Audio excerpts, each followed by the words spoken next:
Welcome to episode 30 of Storm the Norm, a podcast where we pick up norms that come in the way of businesses succeeding in a disruptive world. I am Narayan. And I'm Anisha Motwani. Storm the Norm is brought to you in association with Thornton Bharat. On to today's episode now, exploitative. I'll say that one more time, exploitative.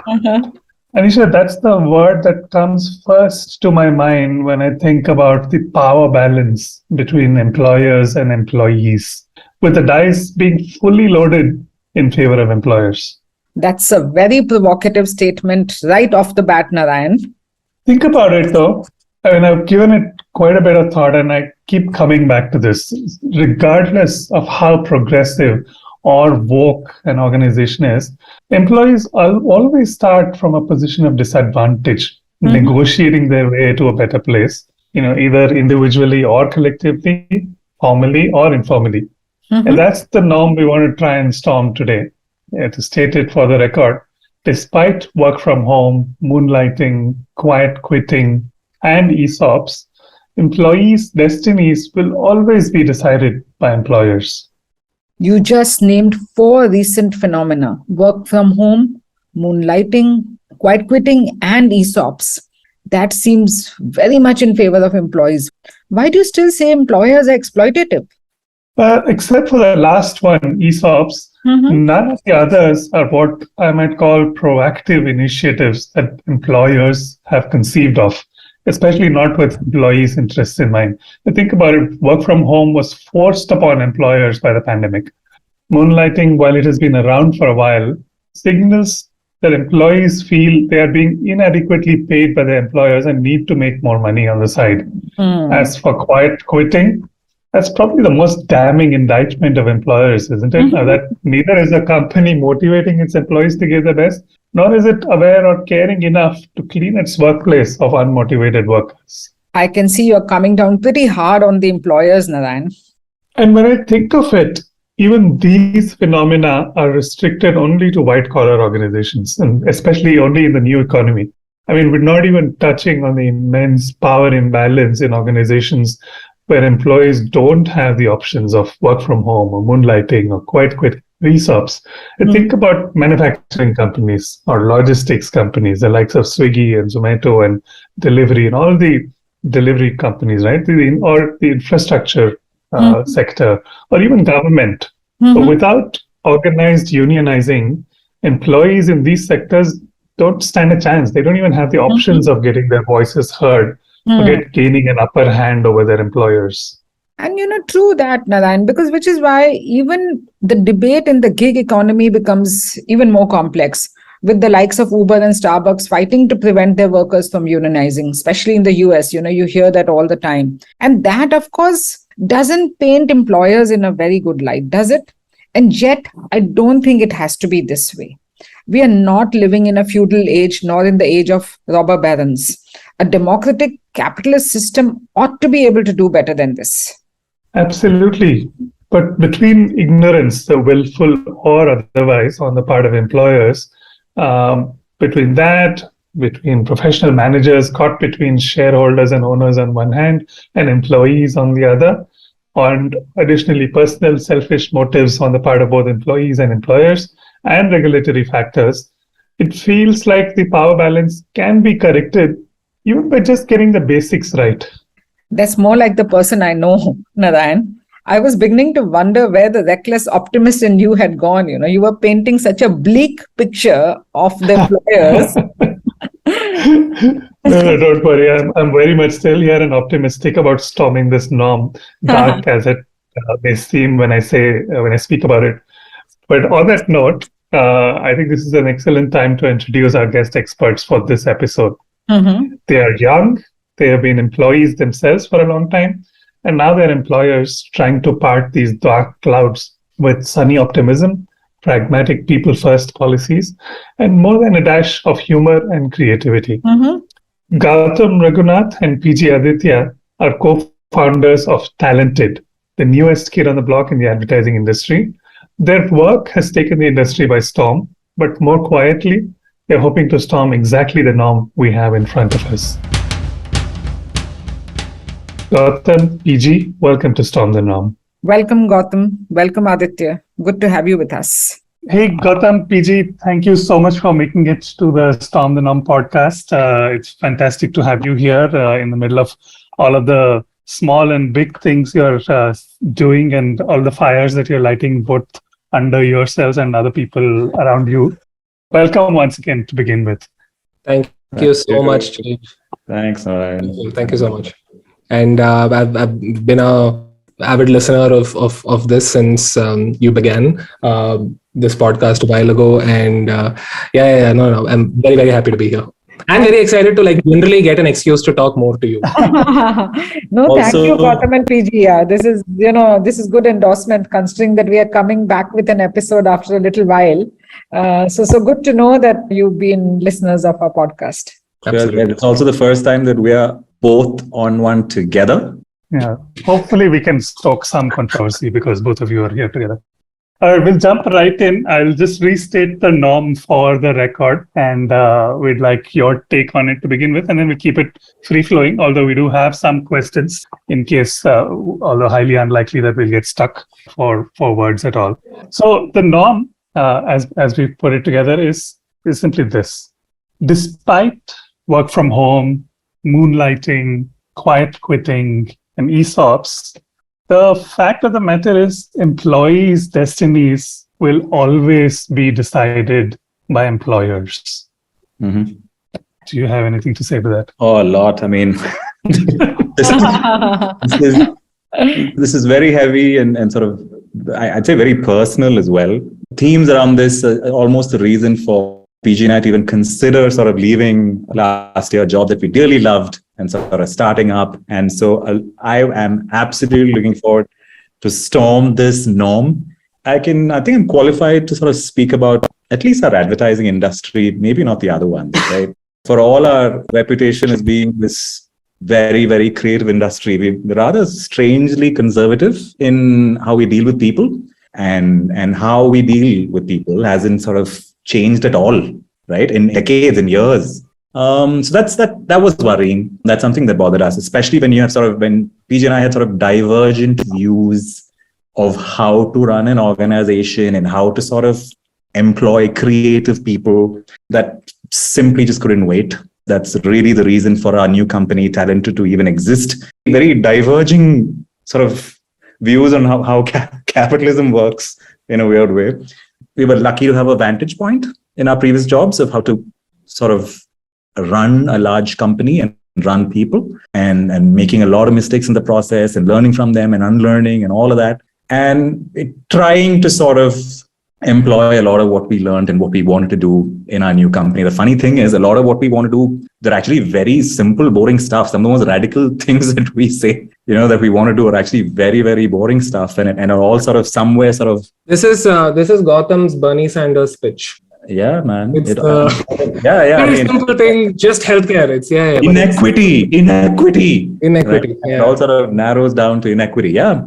To your earlier point, Narayan, on are the destinies going to be decided? I think at some level, employees who want to spend, several years in an org, Narayan, you, Gautam and I think we're all we're on board the long tenure train. I think especially in Gautam and my case, in our generation, there are very few people who spend a decade in an org. And I think we kind of did that because we were perfectly fine with our employer deciding our destiny because we assumed that they would have good judgment about it, right? And anyone who spends, gives us several years of their life to company expects that. And I think when that expectation is misused or not understood or not fulfilled properly is where I think the friction happens. But if it works out, then that's a great employer-employee relationship. We do want to dream on behalf of our best people. I think that's very much part of our job. If we do it wrong, that's when the problem comes up, I guess. So I want to unpack a couple of things both of you said, including that last thing that you just said, PG. I want to unpack the word owned. What does employee owned mean? Is it just stocks? Is it just a financial ownership? I mean, you are still dreaming on behalf of other people of what their destinies ought to be. Is that actually ownership? No, not just. I mean, it starts from there. That's like the base level expectation now. Like PG said, can't imagine that that's not a real thing over the last few years in our industry, we've lagged behind plenty of others. No, I think ownership is also a state of mind. There's one of our North Stars that we like to sort of work with internally, and I feel like we've made decent progress there, is to sort of understand that what the youngest person in the organization or the newest person in the organization or the fresher walking into a company, what he or she says about the company and thinks about the company shouldn't be that divergent from what the leadership of that company thinks about itself, right? And oftentimes, we found for that to be so divergent between employees and employers of most companies, right? That's where it starts. It's a feeling of, you know what, I have a place here. This is my company, dream on behalf of the company. That's when you get the best out of those who work for us as well. I agree. So, Tim? No, so that's the thing. I have things which I properly disagree with him on, and trust me, there will be there'll be some nice and loud disagreements. But this point, I do agree. But just picking it up from, what you all just said, is this like the same thing disguised in a different structure or a different kind of clothing? Because ESOPs, giving share options in various shapes and forms, has always been the norm in industries. People do try to retain their talent either through cash or kind in various ways. So technically, is it the same thing? Or is it that truly they are shareholders of the company where they do have equity, which is equitable? Some portion people always keep aside for employees, and that portion is distributed in the form of stock options, 1%, 5%, or whatever that is. But in your case, how is that technically different, just for our audience so that they understand how the business model is truly different for talented? Well, I can start with one, and PG, you want to sort of add to it later. Sure. You're right. I think the thing is, it's always been sort of strangely rare in our industry. So for us, it's absolutely new, right? But you're right. It is very prevalent across industries. Some of the things that we've been doing, for example, we have the executive committee that runs the company, runs Talented, right? It's 5 of us, and we have employee representation on that, making voices heard, perspectives heard from across the company. Oftentimes, it's very easy for sort of the founding team or the founders or the CEO to sort of be a little sort of distant from the actual reality of the company. It's more common than you'd think. So simple things like that, which we're trying to incorporate. In no way am I saying that we're there. We're learning every day. We're constantly shifting what our North Stars are for certain things. But I think these are the simple ways in which one starts making a change in how companies are run. We have massive debates internally, and this is from the junior most in the team to the senior most, on what we do for the future of some of our clients and the accounts that we run. Do we continue to sort of service them? Should we move on from them? And these are collective decisions. So again, small starts, but I think very, very important for us to make everybody feel like they're part of building this together with us. I agree, Anisha, on your point on I think in tech right now, ESOPs is a given. Right? Mm-hmm. It's almost like an expectation, which also kind of means that do you value it as much as it was as an idea when Facebook was being built and Apple was being built? At that point, what equity meant to what equity means now in the tech world are two different things.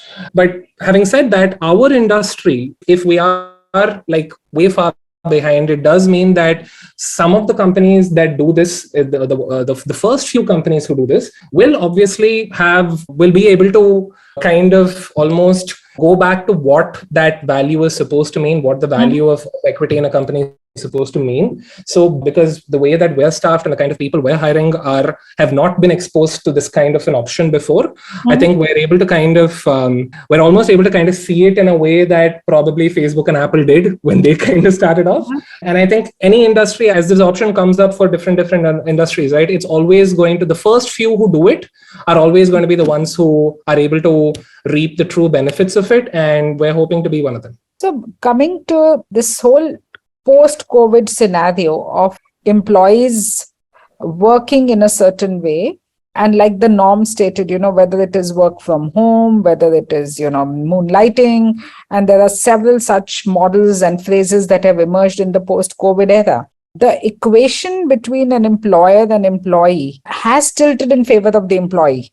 And with your kind of business models, and especially, new to your industry, you think that you run the risk of being at the mercy of employees and not getting the same level of productivity from them?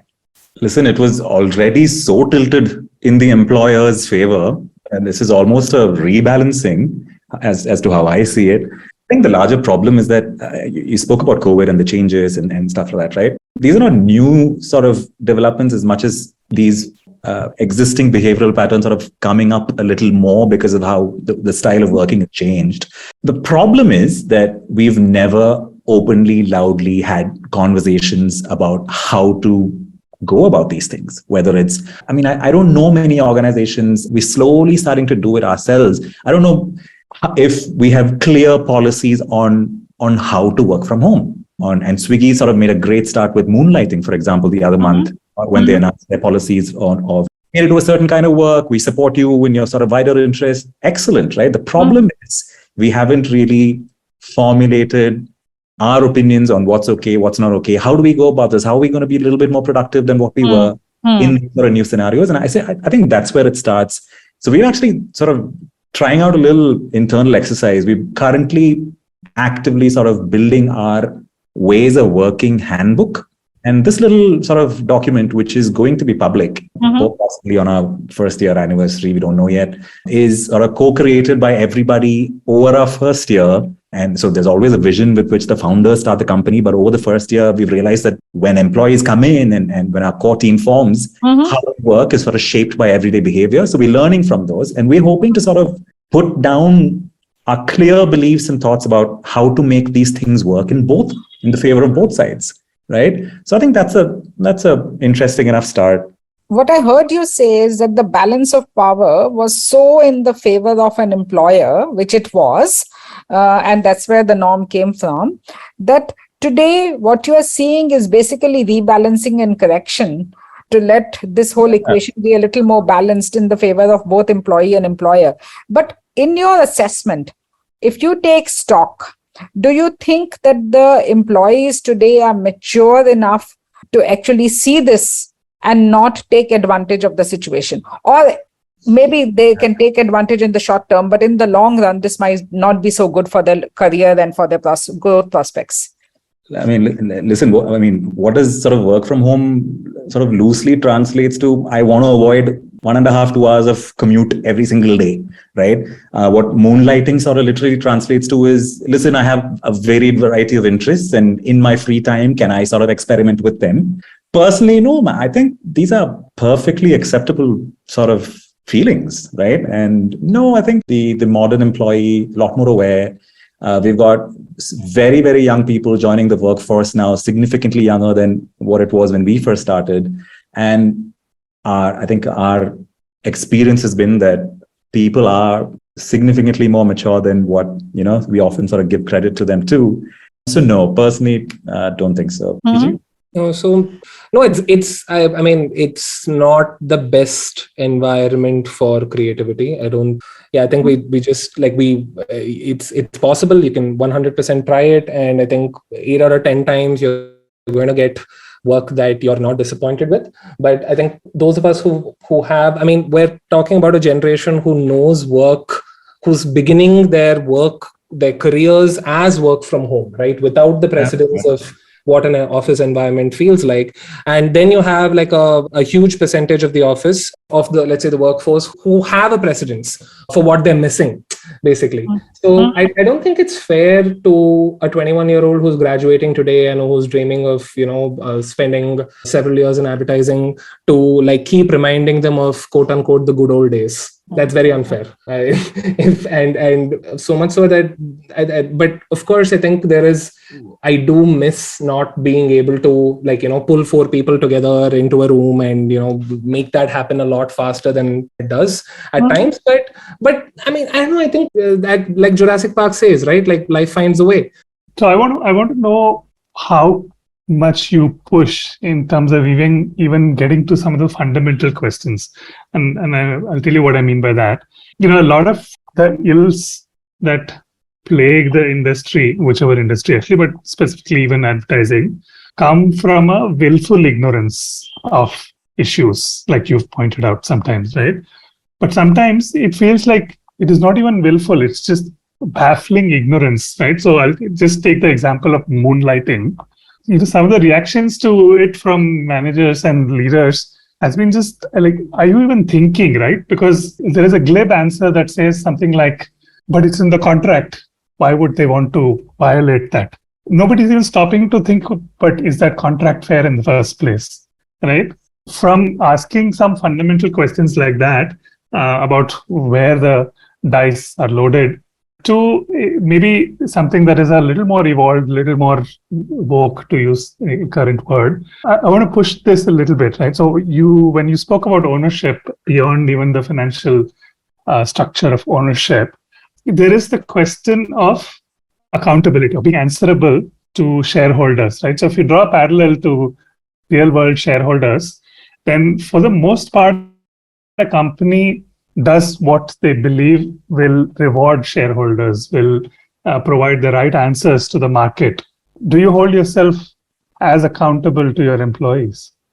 Yeah, I kind of think we have to in the long run. I mean, it's not even it doesn't come from the goodness of our heart alone or anything. This is how we need to survive. I don't see some crazy long-term future for this agency unless we actually commit to. I mean, Narayan and Anisha, if I were to, and Narayan, I think you'd know this part a little bit. I think all of us know willful ignorance, right? Like you said, like if we were to all ask ourselves, like, what are the 4 or 5 things that we think need to improve in the agency business? 90% of us will have the same answers.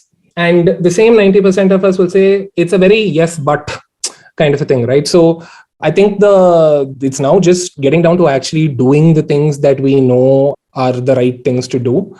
And yeah, I actually don't see another way for us to survive unless we do this. I agree. I mean, I don't know if it helps or doesn't help, but the bar is already so low, no? Like, yeah. And like, so it's the simple things. So it's, to me, it's a great rebalancing more than anything.